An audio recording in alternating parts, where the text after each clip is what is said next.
Yo les mecs, c'est votre coach préféré. Aujourd'hui on se retrouve pour une toute nouvelle vidéo et la première vidéo de ma chaîne d'ailleurs. Aujourd'hui les gars, on va partir sur notre première carrière manager tout simplement. Donc je fais le coach etc. et je vous retrouve juste après. Donc voilà les mecs, on se retrouve enfin dans le menu. J'ai créé le petit Thierry Loret. Donc ça vous donne une grosse information sur le club. Sachant que vous l'avez déjà vu dans la miniature et dans le titre, c'est bien sûr le Racing Club de Strasbourg. Donc comment j'en suis arrivé à choisir ce club tout simplement. Donc d'abord je suis allé sur Insta, j'ai fait un petit sondage. Donc d'ailleurs n'hésitez pas à venir me follow sur Insta, coach dr-ytb. Je vous le mets dans la description, n'hésitez pas à venir rejoindre. Donc j'ai mis un petit sondage, il s'affichera en bas à droite de l'écran.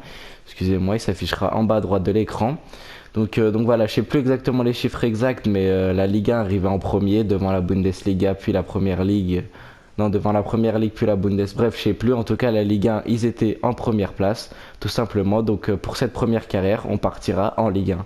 Bien sûr que sur ma chaîne, il y aura plusieurs carrières, 2 ou 3 je pense, environ. Donc voilà. Donc maintenant, c'est bien beau de dire on choisit la Ligue 1, mais maintenant, pourquoi le Racing Club de Strasbourg? Tout simplement parce que le Racing Club de Strasbourg, c'est un club que j'aime bien. C'est un club qui est apprécié en France. Et c'est surtout un club qui ont des très très bons supporters. Franchement, niveau supporters, c'est une des meilleures ambiances de Ligue 1. On va pas se le cacher les gars, ils ont vraiment des très bons supporters. Donc voilà, si vous voulez en savoir un peu plus sur l'histoire de Strasbourg, donc c'est un club fondé en 1906 qui de base s'appelait pas Strasbourg, s'appelait l'appellation de Fußball Club Neudorf. Le club est ensuite devenu le RC Strasbourg-Neudorf avant d'adopter son nom actuel. Le club a remporté une fois le titre de champion les gars, et oui en 1978-1979.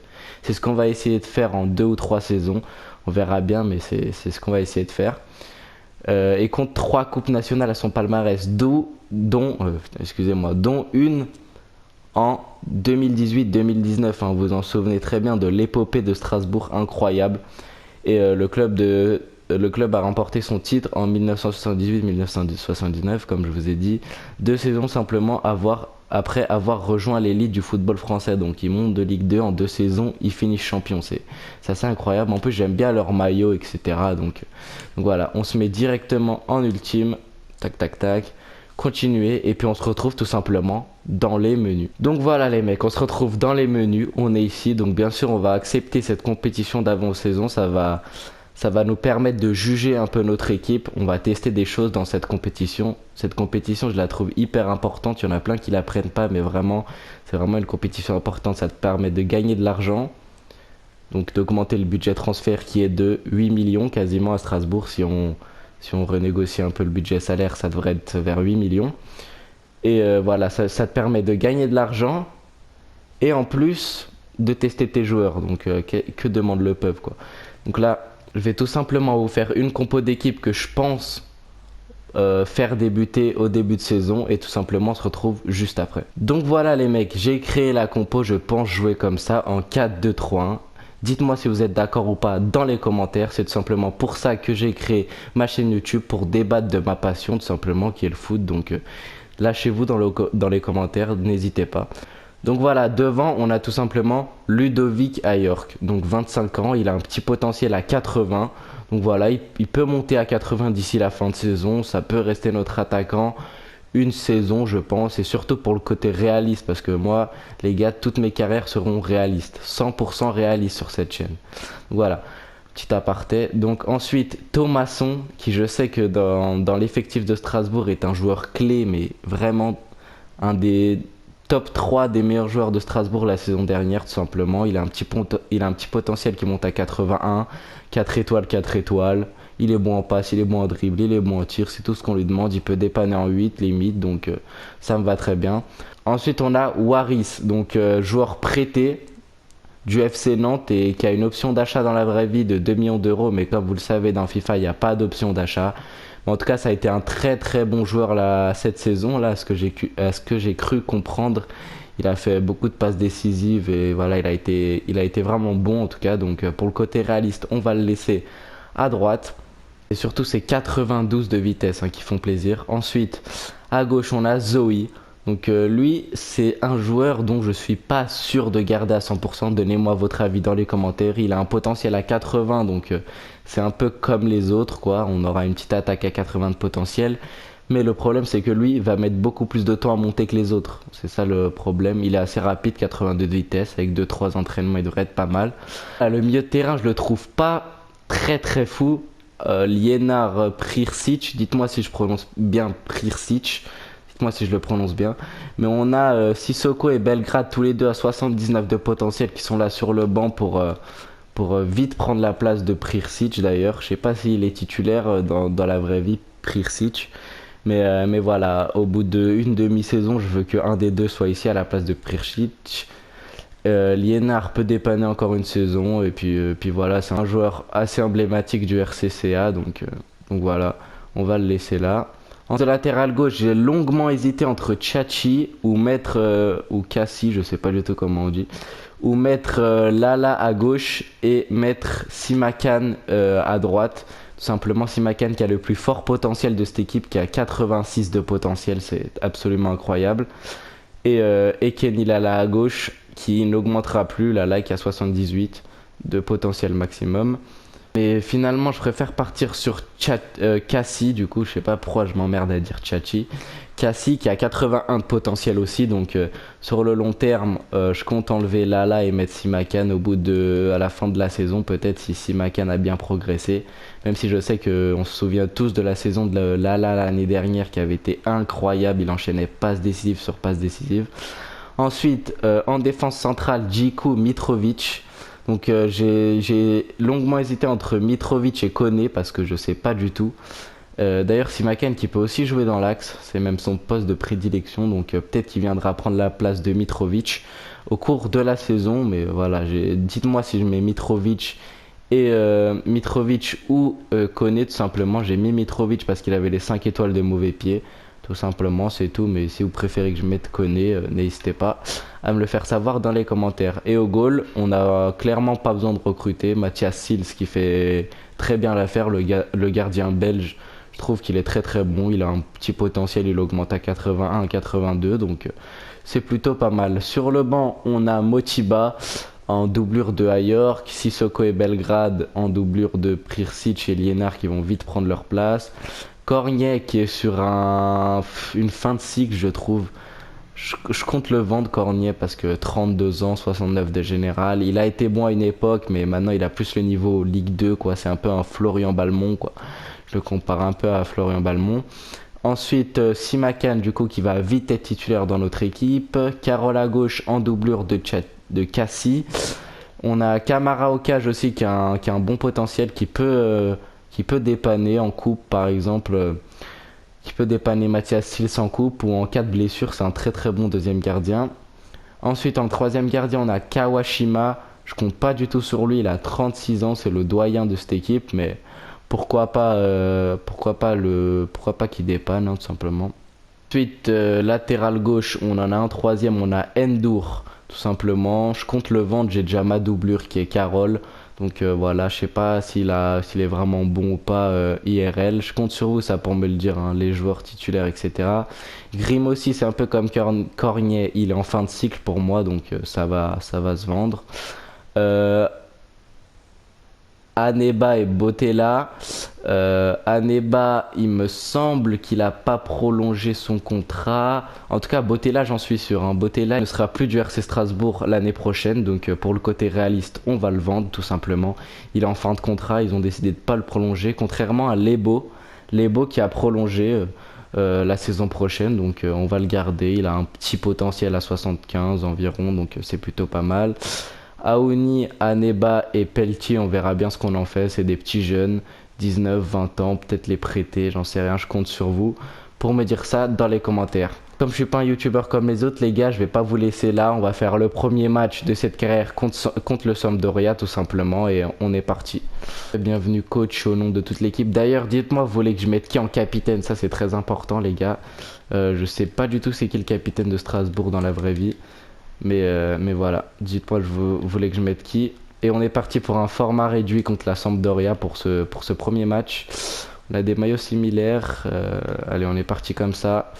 Du coup, voilà, on est parti. On peut faire 7 changements, je vous le rappelle, en coupe de pré-saison. Donc, on va aller tester, hein. On va même mettre les beaux sur le banc à la place de Koné. Et on est parti tout simplement pour ce match. Et on se retrouve pour les meilleures actions. Et on est parti pour ce premier match dans cette carrière avec le RC Strasbourg. Tout simplement, on est parti pour ce premier match. On espère faire une belle saison cette année. J'ai oublié de vous dire, mais mes objectifs, ils sont clairement d'être dans le top 6 de cette Ligue 1 et de pourquoi pas aller accrocher cette Europa League. Parti. La première frappe de Ludovic Cailleur qui me semble. Donc voilà, mes objectifs c'est vraiment ça, c'est d'être dans le top 6. On va pas non plus viser la première place tout de suite. On n'a clairement pas l'effectif pour. Et moi j'aime bien, comme je vous le dis depuis tout à l'heure d'ailleurs, j'aime bien les carrières réalistes. Donc prendre de Strasbourg et acheter Adama Traoré et tous les joueurs hype, c'est vraiment pas mon délire. Donc si vous voulez lâcher un commentaire, faites en sorte qu'il soit constructif et qui me donne des arguments pour le mercato qui sera dans la prochaine vidéo tout simplement. Ludovic York, j'ai bégayé mais la petite frappe au-dessus. Ils ont des bons joueurs en face, hein. Quagliarella, le doyen de cette équipe de la Samp. Attention, De Paoli. Attention à De Paoli, la frappe, le premier arrêt de Mathias Sils. C'est bien ça, un Sils. Hein. Déjà, corrigez-moi sur les prononciations, les mecs, parce que niveau prononciation, je suis pas fou. Voilà, c'est ça qu'on demande à un attaquant. Ludovic York, on lui demande pas de partir tout droit, même si là c'est un peu le contraire que je lui ai demandé. Mais Thomasson, la petite talonnade, elle est bien vue pour Liénard. Liénard pour Ludovic York, la frappe et quelle parade de ce gardien de la Sampdoria. Odero, il me semble qu'il s'appelle. Quelle parade sur cette frappe de Ludovic York que je sens que je vais bien aimer, hein, malgré sa faible vitesse. Je sens que je vais bien aimer. Attention. Ok, il lui a pas mis en profondeur. L'arbitre a décompté 2 minutes de temps additionnel.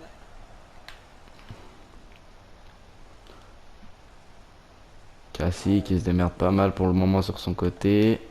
Mauvaise passe et c'est la mi-temps. C'est la mi-temps 0-0 dans ce match entre le Racing Club Strasbourg et la Sampdoria. On se retrouve tout de suite pour les meilleures actions de la deuxième mi-temps. Attention.